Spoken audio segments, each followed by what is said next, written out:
Hello and welcome back to Global Online. I am Chandni Swarnakar and this is my third lecture. Okay, this is my third lecture, and also you can watch my daily videos at 5 p.m. I'm helping you with English pedagogy, and this is my third lecture on figure of speech and last lecture.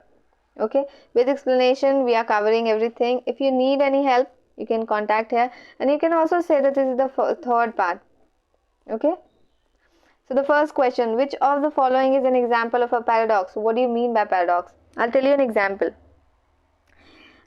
If I know one thing that I know nothing, okay, so this is what? This is paradox. And why it is paradox? Because the statement is using self-contradictory statements, two self-contradictory statements, and also it actually splitting the truth. So that is paradox. Paradox does first thing that when it splits the truth, when you speak about the truth, and also when it talk about two statements all together in one sentence, which is self-contradictory, right? Self-contradictory. So where, like, you have to see the options. Fourth option, the early bird catches the worm. Of course it's the truth. C, birds of a feather flock together. I'm so sorry, it's the truth, of course. B, actions speak louder than words. It's the truth. But these three of them all are not self-contradictory. Only the first option is self-contradictory. Okay, so less is more. So this is the correct answer, right? Next question. Choose a sentence that uses periphrasis. So I must tell you that periphrasis is very much related to circumlocution. Okay, so why it is related to circumlocution? Both means it is actually synonym of periphrasis. So circumlocution, beat about the bush. Okay, it talks about other things. It actually adds long sentences. It creates long sentences to make a sentence. Okay, to mean something. In periphrasis, we use, for example, we want to say smarter, but we are saying more intelligent. We want to say topper, we are saying that got first position. So you are actually adding words, extra words. That is periphrasis. Okay, so if you will see for the options, you can automatically see that the fourth option is adding extra words. The old man with gray hair is my grandfather. So the fourth one is the correct answer, right?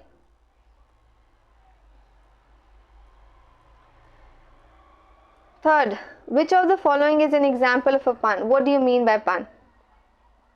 Pun, when you play with words, when you are actually using a word but it has double meaning, it creates double meaning altogether. Okay, it is humorous in some way or the other. It helps to create rhetorical effect. Okay, rhetorical effect, and it also creates humor,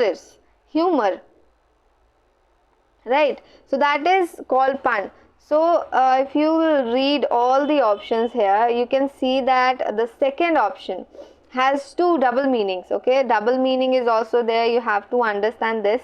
So I don't trust people who do acupuncture. They are backstabbers, right?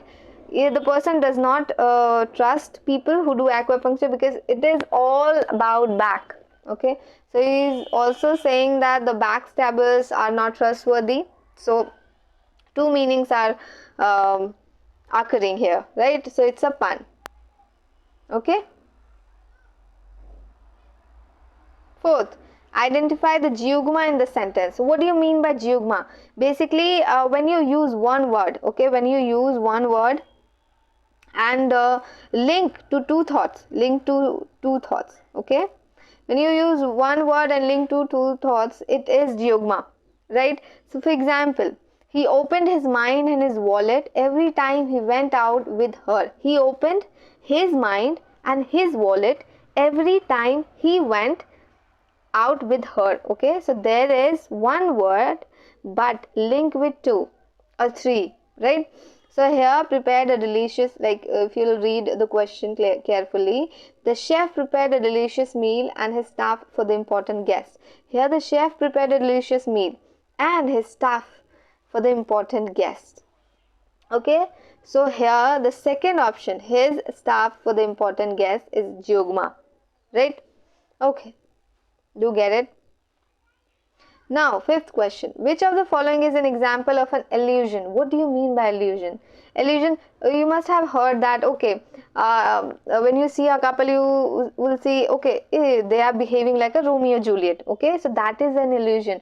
When you are using famous personalities, famous plays, work of literature, or something that happened in history, you are actually making a reference. Okay, it all about referencing.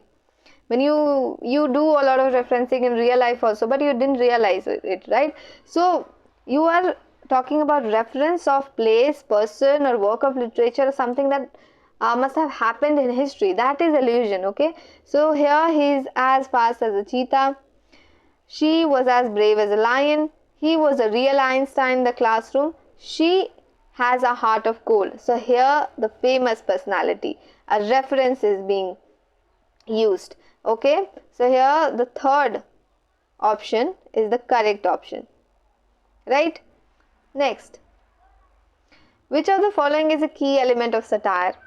So you must have seen some of the cartoons that actually criticize politicians. Okay, so that is satire. You are saying something but you mean something else. I already told you that about irony, it happens the same, but with irony it is just humor and things like, okay, you can use it in a general sense also, but with satire it all about social change.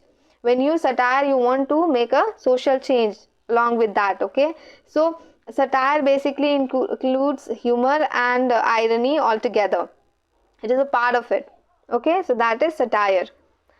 So now it does not talk about simplicity and directness. Of course, emotional manipulation is not here, and respectable and critical tone. Uncritical cannot be there. Respectful can be there. So it's not gonna be the answer. The fourth one, humor and irony, is the correct answer. Right. Right. So we have done for today. Thank you for watching, and also do just revise all the things that I taught you. You can watch all the 3 parts and you can just revise it, make notes out of it, and best of luck. We'll meet in the next lecture. Okay, we'll meet with another unit. Thank you so much for today.